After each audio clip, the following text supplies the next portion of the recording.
நாம எல்லாரும் ஆவலோடு எதிர்பார்த்துட்டு இருந்த அந்த குளு குளு குற்றால சீசன் ஸ்டார்ட் ஆயிருச்சு.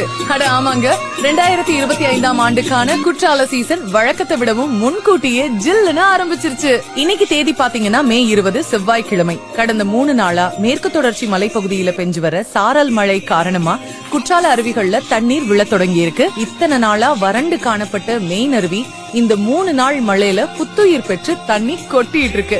இப்போதைக்கு மெயின் ஃபால்ஸ் 5 ஃபால்ஸ்ல மட்டும்தான் தண்ணி விழுந்துட்டு இருக்கு. 2 ஃபால்ஸ்லயுமே குளிக்க அலோவ் பண்றாங்க. புலியருவி மற்றும் பழைய குற்றாலம் அருவியில இன்னும் தண்ணி விழ ஆரம்பிக்கல. இன்னைக்கு வெதர் கண்டிஷன் பாத்தீங்கன்னா குற்றால சீசனுக்கே உரித்தான அந்த இதமான காற்றும் சாரல் மழையுமா ரம்யமான சூழல் காணப்படுது. அடுத்தடுத்த நாட்கள்ல மழை பெய்யறதுக்கான சாதகமான சூழல் நிலவறதுனாலையும் தென்மேற்கு பருவமழை நெருங்கி வர்றதுனாலையும் குற்றால அருவிகள்ல நீர் வரத்து இனி தொடர்ச்சியா இருக்கும்னு எதிர்பார்க்கப்படுது. மே 3வது வாரத்திலேயே, அதாவது அக்னி நட்சத்திர வெயில் காலத்துல குற்றால சீசன் துவங்குறது ஒரு அரிய நிகழ்வுன்னு தான் சொல்லணும். சோ குளு குளு குற்றால சீசனை அனுபவிக்க காத்துட்டு இருந்தவங்க தாராளமா கிளம்பி